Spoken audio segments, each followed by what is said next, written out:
सो देख पिलाने आज भिडियो आम तुम एनएमएस एग्जाम किसी इंपोर्टाट क्वेश्चन देखा जोड़ी कि तुम कैलेंडर पार्ट रु रहा तो तुम देखी परीक्षा जे कैलेंडर अध्याय रु तुम क्वेश्चन आसी जाए तो सही क्वेश्चन गुड़िक आज आलोचना करिया कि क्वेश्चन सब आसूची देख पिलाने जदि गोटे वर्षर जुलाई 25 तारिख शुक्रवार तेबे सेही मासर गुरुवार संख्या केते तो देख कथाटी बुझ जुलाई 25 हूँ कौन ना शुक्रवार रोचे ताले शुक्रवार पूर्व तुम कौन आसता है गुरुवार ना ताले निश्चित भाव तुम जुलाई 24टा हूँ गुरुवार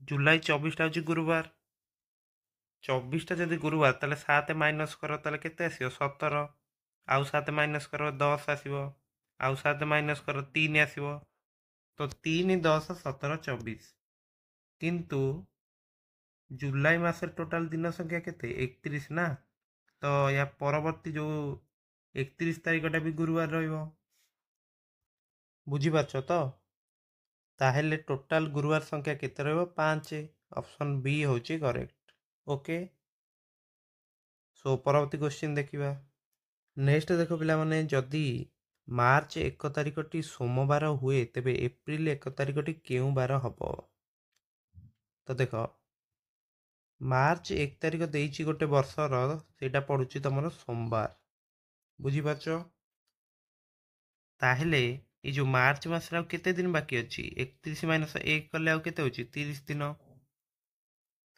30 दिन ना पुनश्च एप्रिल 1 तारिख कथा पचाची सीए ताले ये होची 30 दिन ये होची 1 टोटाल ये केते दिन होची 31 दिन 31 को गोटे काम करियो तापर ना 31 को 7 रे हरण करो हैला कौन करियो हरण कर दियो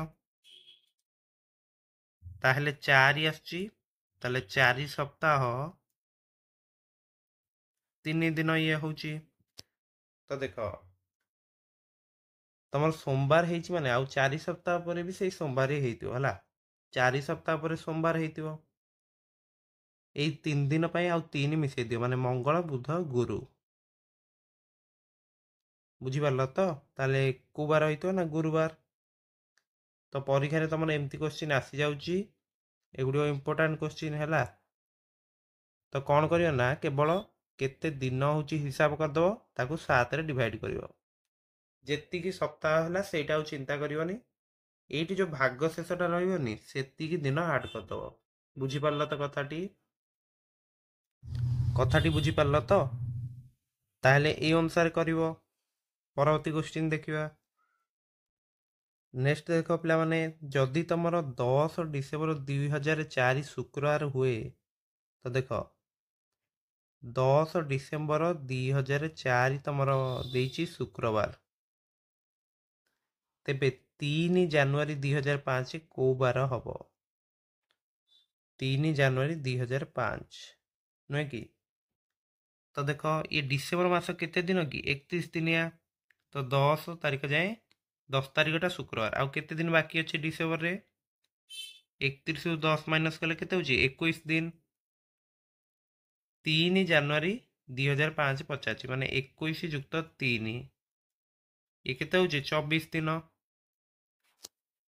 ताहले 24 दिन जो पर कथा सी पचारची तमे कौन करिवो ताहले गोटे काम कर 24 को 7 रे हरण कर ताहले ये केते आसुची 3 सप्ताह 3 दिन बुझीपारछ तो 3 सप्ताह 3 दिन ये होची तो ये जो 3 दिन पाई मु कौन करिवि ना तुमर शुक्रवार रे आउ 3 मिसई दियो माने शनि रवि सोम ताले आंसर कौन रहिबो सी रहिबो तुमर आंसर बुझीपारछ तो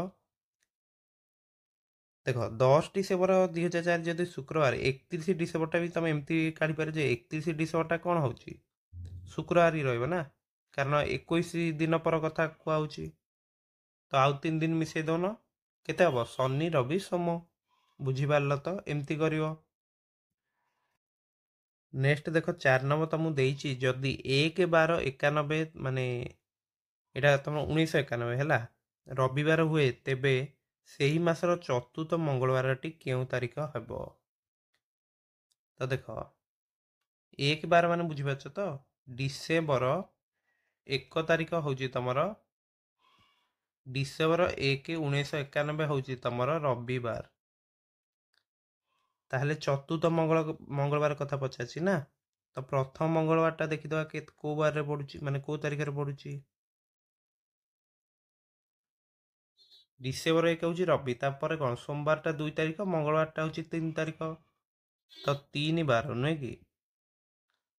3/12/91 ହେଉଛି ତମର ମଙ୍ଗଳବାର, ପ୍ରଥମ ମଙ୍ଗଳବାର। ତାହେଲେ ତମର ଚତୁର୍ଥ ମଙ୍ଗଳବାର ମାନେ କ'ଣ କରିବା? ଏଇ 3 ତାରିଖରେ ଆଉ କେତେ? ଆଉ 7 × 3 ମିଶେଇବା ନା, ବୁଝିପାରୁଛ? ତାହେଲେ 3 + 21 ହେଉଛି କେତେ ନା 24। ତାହେଲେ 24 ଡିସେମ୍ବର 24। ବୁଝିପାରୁଛ ତ? ତାହେଲେ ଡିସେମ୍ବର 24 ତାରିଖଟା ତମର ଚତୁର୍ଥ ମଙ୍ଗଳବାର ରହିବ, ହେଲା, ଯୋଉଟାକି ତମର ଅଛି ଅପସନ୍ ବି 24/12/91। ବୁଝିପାରିଲ ତ? ମୁଁ କୋଶ୍ଚିନ୍ରେ କ'ଣ ଦେଇଥିଲା ଯେ ଡିସେମ୍ବର 1ଟା ହେଉଛି କ'ଣ ରବିବାର ଅଛି, ତାହେଲେ ପ୍ରଥମ ମଙ୍ଗଳବାର କୋଉ ବାରରେ ପଡ଼ିବ? 3 ତାରିଖରେ। ତାହେଲେ ଚତୁର୍ଥ ମଙ୍ଗଳବାରଟା କେବେ ପଡ଼ିବ?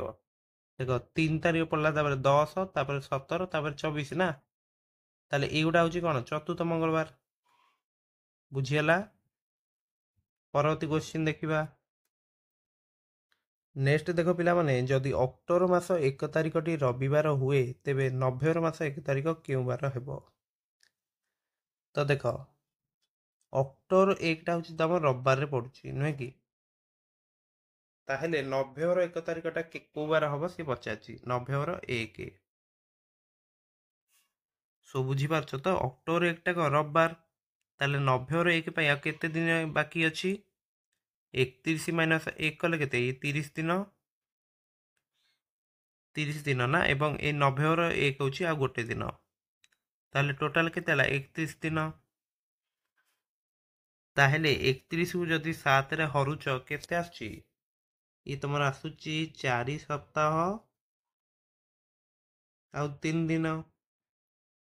ତାହେଲେ ଦେଖ 4 ସପ୍ତାହ ପରେ ତମର କ'ଣ ହେଇଥିବ? ସେଇ ଏକା ବାର ଆସିବ, ରବିବାର।